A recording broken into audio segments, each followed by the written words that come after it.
Gary Morishima is a graduate of the University of Washington with a BS in mathematics and a PhD in quantitative science and environmental management.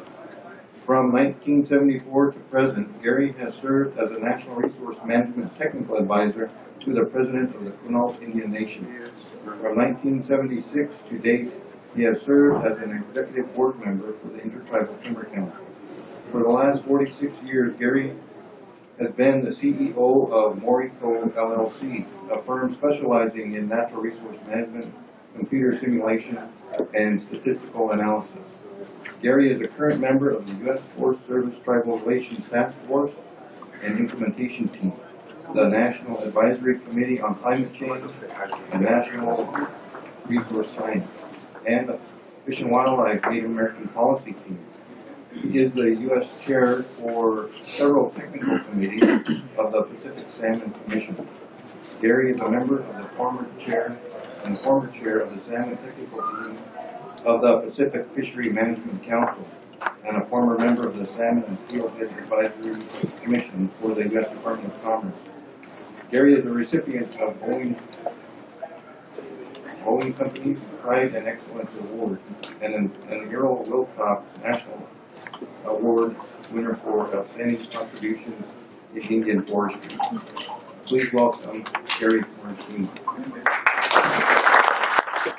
Thank you, Jim. My job today is a pretty easy one, I think, and that's just to introduce the other folks that are going to give you the real information. But I'm here to primarily to try to start the wheels turning and get the juices flowing. So I'm going to give you some things to think about this morning. First of all, this was once Indian country. There were no boundaries, there were no borders. There was just the ability of Indian tribes to interact with the resources and their environments to develop their cultures and ways of life. But what once was began to change about 500 years ago.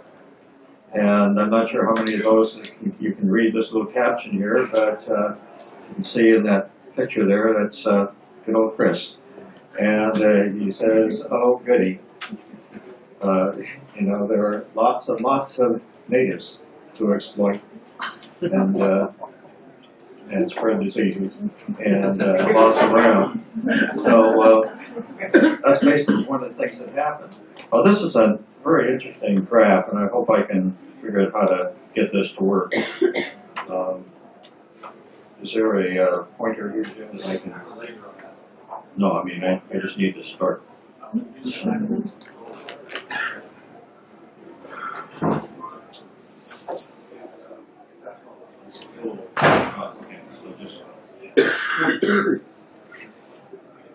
a very interesting film that was put out by E-History, and I found it quite intriguing in terms of the picture of the displacement of tribes from what is now known as the United States of America. And this says that the United States seized about 1.5 billion acres from indigenous peoples. And this is just a time lapse showing you the time history of how tribes were displaced from this country. And it's pretty fascinating to me, just in terms of looking at these large chunks of land that get converted from blue to white. And eventually we will see where current Indian homelands remain.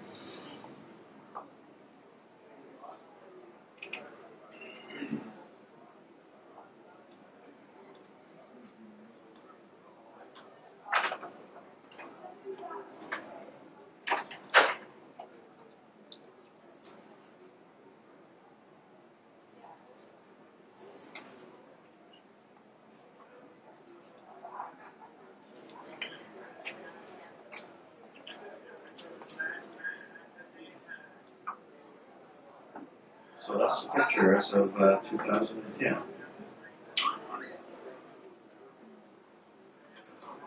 So today, only really islands of Indians remain on the landscape, and these are the territories and the homelands where tribes can assert some degree of control over the management of the resources that they have access to. But one of the problems that Indian country is facing, and we're beginning to recognize more and more, is that America's forests are in trouble. We are losing our working forest, that we've seen increasing political conflicts, particularly on federal lands. Legal challenges, of course, are being converted to other uses. We're seeing catastrophic losses from wildfire, insects, and disease.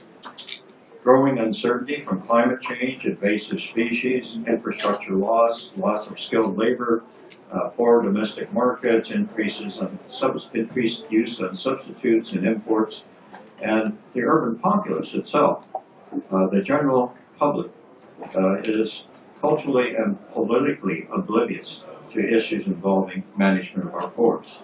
So that means that more and more our forests have been influenced by special interests and those folks that feel that they have more to say about how our forests should be managed than the general public. These problems are mounting, and we really can't afford to wait. We're seeing rapid paces of change, greater uncertainty, and the need to understand the risks and to set priorities and how we're going to go about addressing the problems that are facing our forests. So we've got to choose where we're going to put the issues that are confronting us.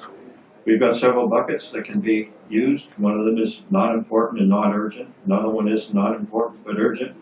Another one is important but not urgent. And then you've got the important and urgent. So we need to essentially identify the issues that we're confronting and which ones we're going to choose and how we're going to deal with them. Here's a picture of what's happening with wildfires.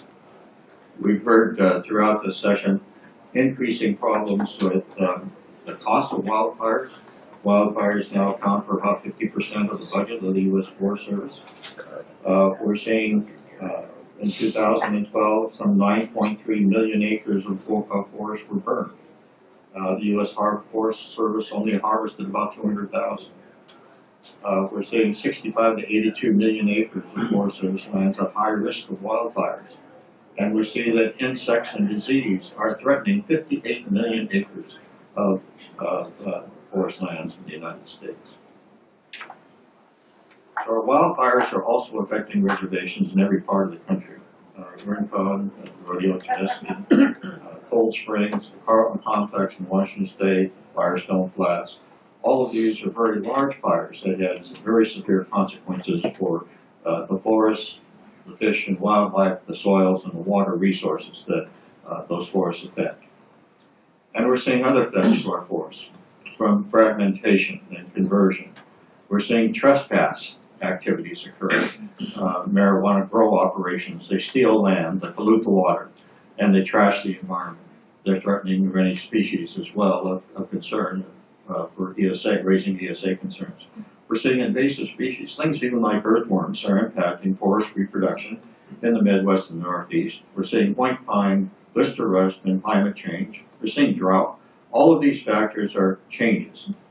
And one of the problems in trying to contend with these is that we've got an alphabet soup of acronyms and issues and topics that people are trying to come up with and trying to figure out how we're going to manage our forests. What kind of tools do we have?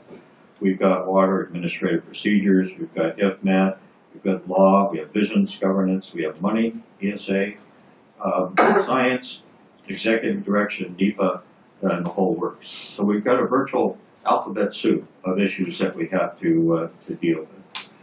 This creates not only a problem of understanding what all these acronyms mean, but it creates a very fractured picture.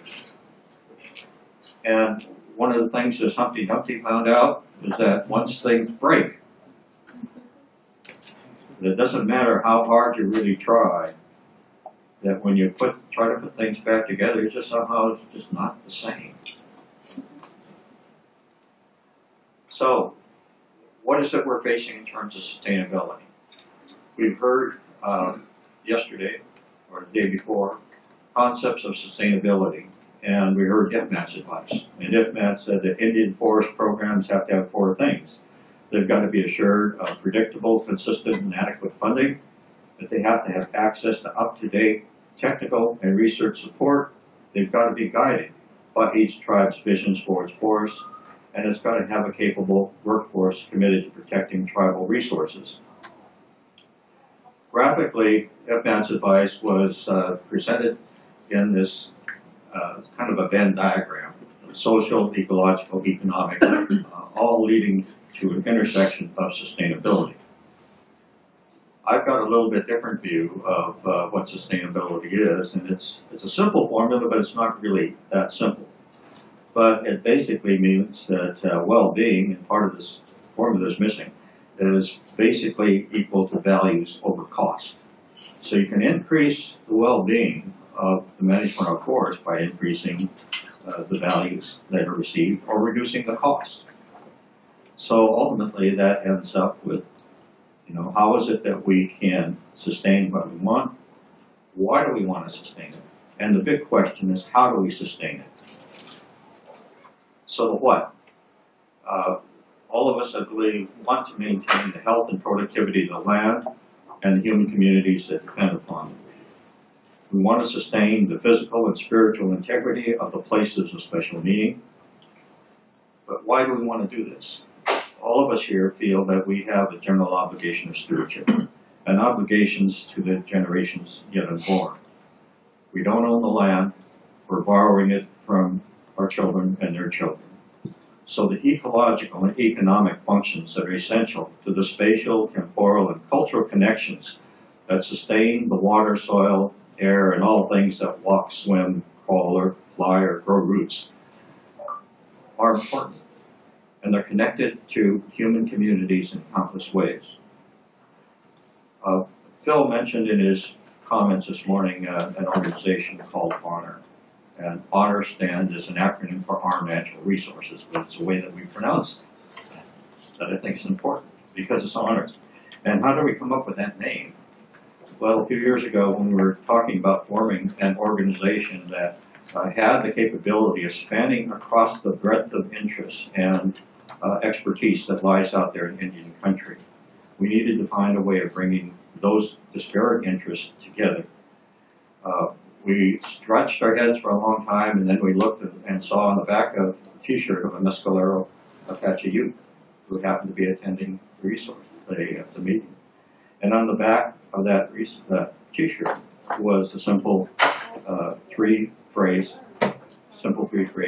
honor the past, let's embrace the present, and care for the future. The big question that we're facing is how. So how involves many different steps. We've got to assess, we've got to share, we've got to collaborate, and ultimately we have to act. We know for certain that we cannot do this alone, that we're working on a fractured landscape where the spatial and temporal scope of actions that we need to sustain the viability of the ecological, economic, and cultural systems, that those far exceed the ability of tribal decision domains in the islets of Indians. So that means we have to cross those boundaries, find a way across those boundaries and build partnerships. And to do that, communication is going to have to be a key. That we have to inform and educate ourselves and our partners. We've got to develop those partnerships and networks across the landscape boundaries that remain functional over time, because the players change, both within the tribal and non-tribal communities. So we have to find a way of institutionalizing these relationships to access the funding and expertise, to open the doors, to increase the efficiencies and generate ideas. And one of the things with partnerships is that the more people that you can involve in partnerships, the more resources that you have. Intellectual resources, financial resources, those kinds of things are going to be increasingly important in the future. The big question, I think, is that how can we speak of sustainability in a world of change? We know that we cannot expect to restore conditions that existed in the past. We cannot expect things to remain as they are today. So how do we work with this? Sustainability under change. We can try to sustain the viability of ecological, economic, and cultural systems on the landscape. But in order to do this, we have to come up with another acronym. And my acronym happens to be MAP, which stands for Mitigate, Adapt, and Prepare. Well, what does mitigate means? Well, mitigate means that we have to lessen the severity or risk of an undesirable thing happening in the future, something bad happening in the future. So we can do that by trying to reduce that impact or counteracting it. And that's got at its center the concept of risk management. What values are really at risk here? How do we mitigate for them? We've got to identify those, we've got to analyze them, we've got to evaluate, but it all centers around our concepts and perceptions of risk, both in terms of the severity and the time in which those risks are going to occur. But what's adapt mean? Well, one of the things that I want you to give some thought to is hubris. And what is hubris? Hubris is really sort of arrogance. One of the challenges that we continually, or I continually run up against, is the belief among some that we can engineer ourselves out of all these problems, that man is in control of everything. And that's simply not true, as we all know. That when we're dealing with things that are affecting our forests, we're dealing with things that impact us both near and far. Near and far, both spatially and temporally. When we're dealing with climate change, for example, many of the sources of carbon that impact climate originated decades and decades ago and thousands of miles away. And these things are only now beginning to materialize in accelerating rate. So stuff happens. We can't anticipate everything. We don't know what's going to happen. So what we can do is expect the unexpected, that we need to respond both on an emergency basis when those crises happen to arise, whether it's a wildfire or a flood or a drought or whatever it is, and gradual changes that we can have the luxury of spending a little bit more time to think about and how do we react to.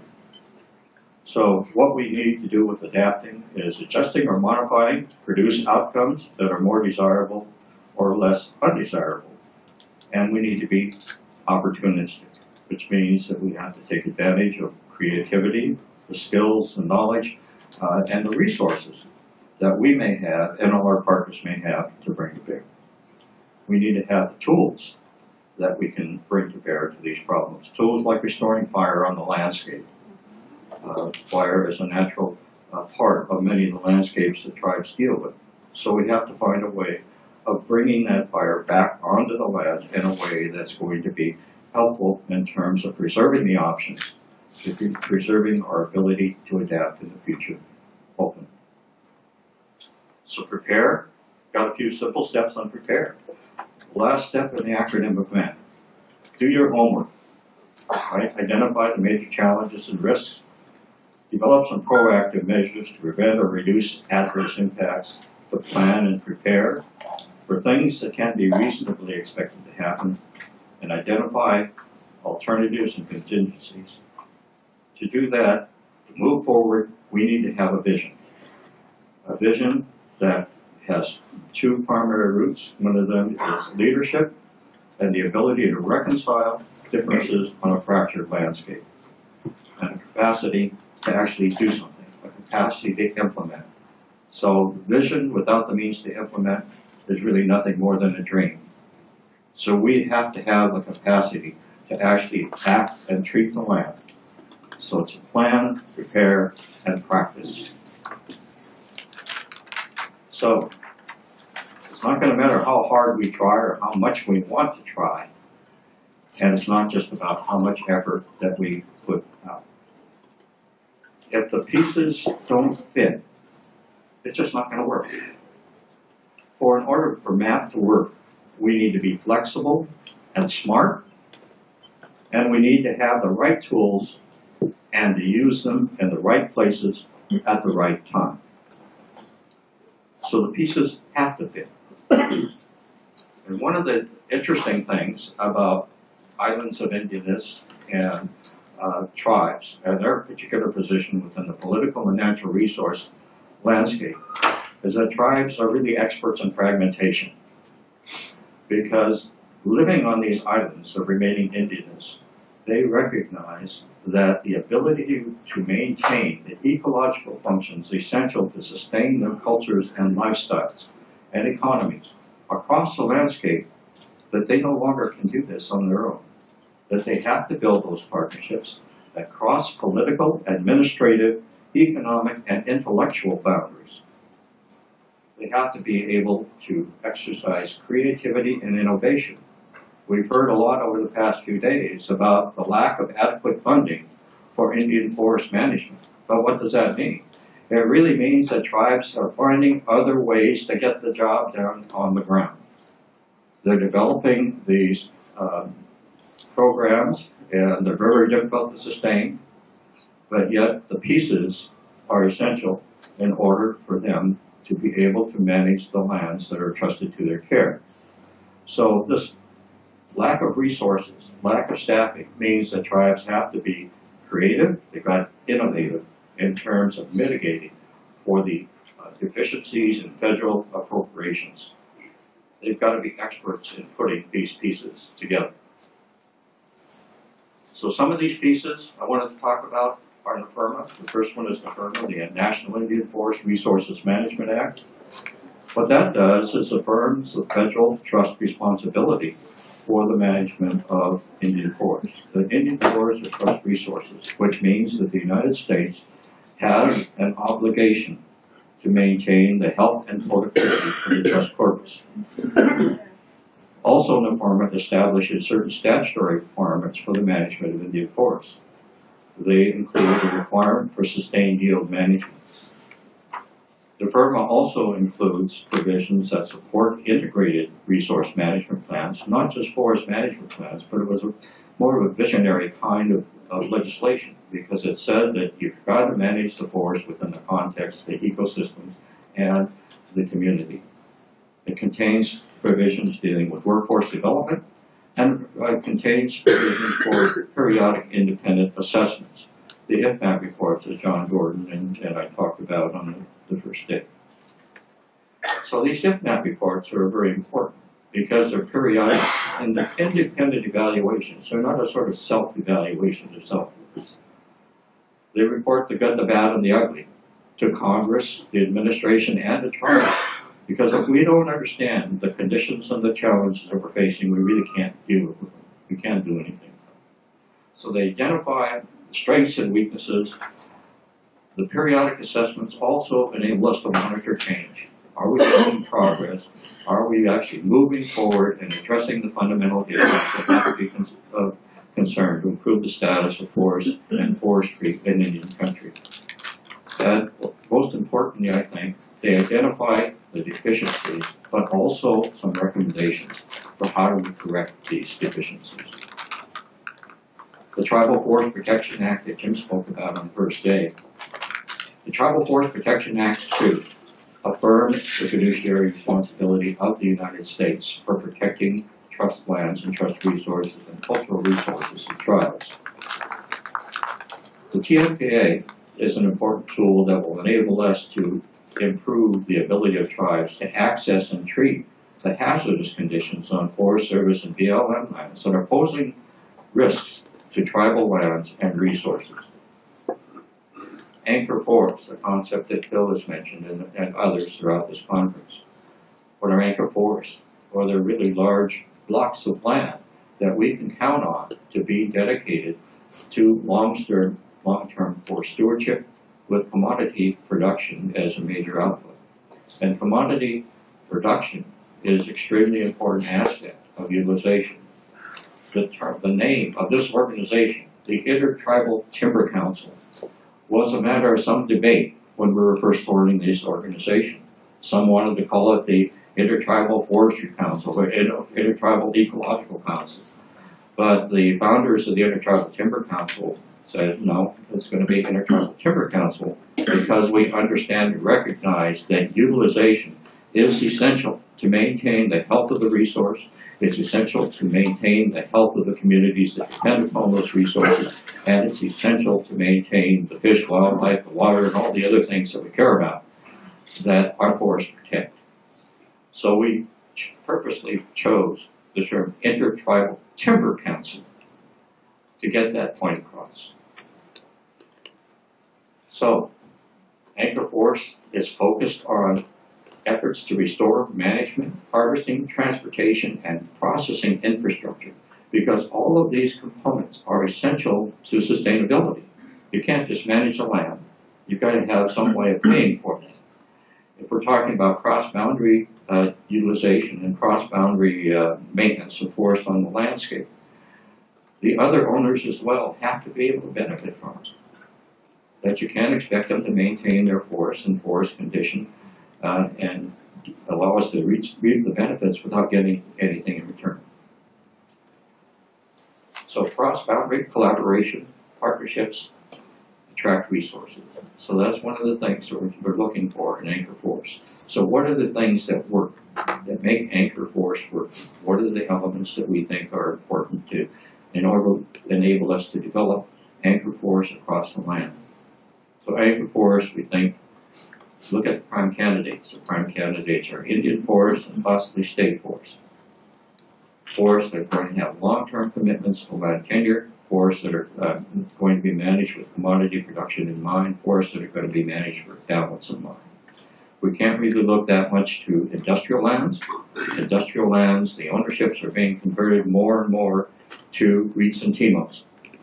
Those organizations that don't have a long-term vested interest in stewardship, frankly. Their interest is single-minded, and that's generating revenue and profit for their shareholders. We can't turn so much to the small forest landowners who own another 50% of the forest lands in the United States, because they have many diverse interests. Many of them individually have very strong ties to their lands. But we're looking at long-term sustainability. And with small forest landowners, we're confronted with the problem of change. That as the current generation, as the current owners of that land sort of pass on and trying to leave those properties to future generations, trying to attract future generations into being forest landowners is a major challenge. And we've got institutional barriers that are in the way, things like tax codes, that interfere with the ability to transfer lands and to retain it in forest stewardship.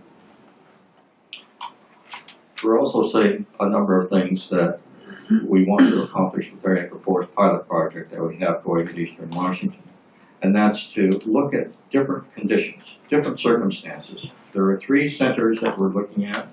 One in South Central Washington, where Phil and the Yakima Nation are from. Another one is in North Central Washington, where the Colvilles are involved, and another in Northeastern Washington. All of these factors, all of these places have different characteristics. They got different land ownership patterns, different kinds of infrastructure remaining, and different challenges in terms of the kinds of the social and economic pressures that are being brought to bear. So we hope in the Anchor Forest process to learn and understand what is it that can make Anchor Forest successful, and what is it that we need to do in order to improve the ability to utilize this concept to help improve the health and productivity of our forests across the landscape, across the boundaries. So why is it tribes are important in this? So the first concept that I mentioned the other day was tribal sovereignty. And why is that important? It's important because tribes are political sovereigns, and they're separate from the United States. They're part of the American system of government, but they have a special relationship with the United States. That relationship requires the United States to consult with tribes on all actions that can adversely affect their rights and interests. And that consultation is supposed to occur before the fact, not after the fact. And it needs to be substantive. But what does consultation mean? It really means it's part of that dialogue that has to occur. If you have differences as sovereigns, you have to have the opportunity to discuss those differences and to reconcile them. Consultation is not a checkbox on a federal agency's administrative list of things that it has to do. It's not a checkbox where all they have to do is to send out a Dear Tribal Leader letter saying we invite you to consult. It's not a process where the federal government can ask tribes or ask others for their opinions and then ignore it because they want to do something else. It really means that it's part of that dialogue that has to occur between governments to reconcile those differences and find a way to move forward. There are also sort of special rights and interests that tribes have and can be brought to the table. Some of them are embodied in law, like religious freedoms, protection of sacred sites, cultural resources. All of these things are certain rights that tribes have as a result of legislation that's been enacted over the years. Tribes also have reserved rights. Rights to hunt, fish, trap and gather, fish, wildlife, and plants, and the capacity of the environment to continue to produce them so that the reserved rights remain meaningful. It doesn't make any sense to have a treaty right that ensures that you have the right to take fish if the habitat isn't capable of producing those fish. Similarly for wildlife and the plants that tribal culture depends upon. So that those reserved rights carry certain kinds of obligations and responsibilities on behalf of the United States that only the tribes really have the ability to enforce and to make sure that they are honored. Another fact is that tribes are co-managers of shared resources. If you look at the treaties and all those other kinds of things, those treaties talk about cessation of lands in return for certain other rights. But they don't talk about cessation of the right and the ability of tribes to influence the management of those lands, the fish, the wildlife, the forest resources, the water, all of those things. Treaty law really is centered in the concept that treaties are not a grant of rights to tribes, but a grant from tribes to the United States and a reservation of those rights which were not granted. Water rights is a very key item that's going to become more and more important to sustainability of our forests and our communities. And tribes have the senior water rights because they were the first people here. So they have water rights that are senior to those of all other competing users.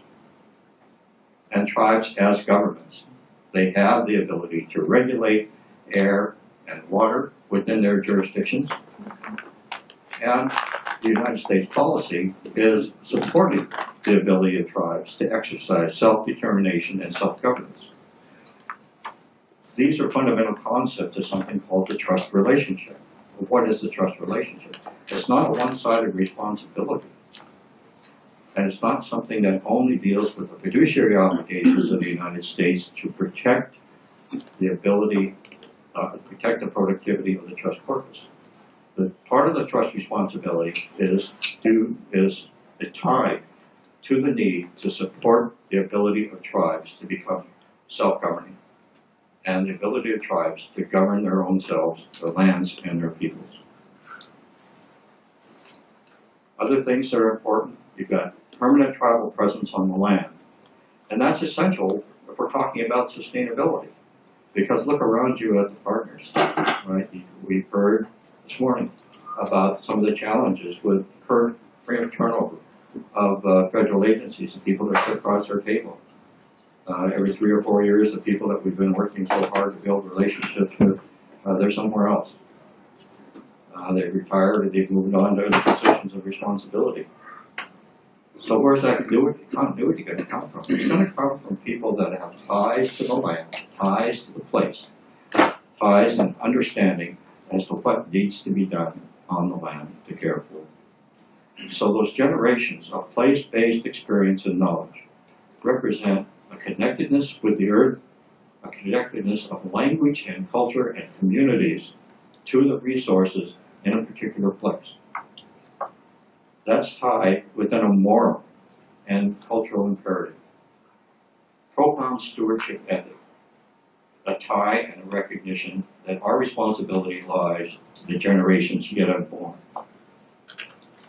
It also talks about balance and harmony, that we recognize that all things are connected, that we're dealing with temporal, continuity, again, honor the past, embrace the present, and create that future. It also means that we're dealing with different cultures, different ways of thinking towards science and information and our ability to manage. Humility, not hubris. Man is a part of nature, not apart from it. So this is a graph, a little graph that try to help you visualize some of the important differences between tribal ways of thinking and Western ways of thinking. The terms emic and etic, those are probably not too familiar to you in this audience, but they're from cultural anthropology. And what they mean is basically the context in which information and knowledge and perceptions are understood, viewed, and used. So on the tribal side, it's basically emic, which means that it's part of the observer and the behavior of that individual as part of that system. Etic, the Western, is basically isolated. So on the tribal side, we're looking at how is information gathered and transmitted and used. It involves things like having a good mind, concept of guardianship, customary law, cosmovision, reciprocity, obligations, and relationships. And you can look at that contrasted with the Western etic version, right?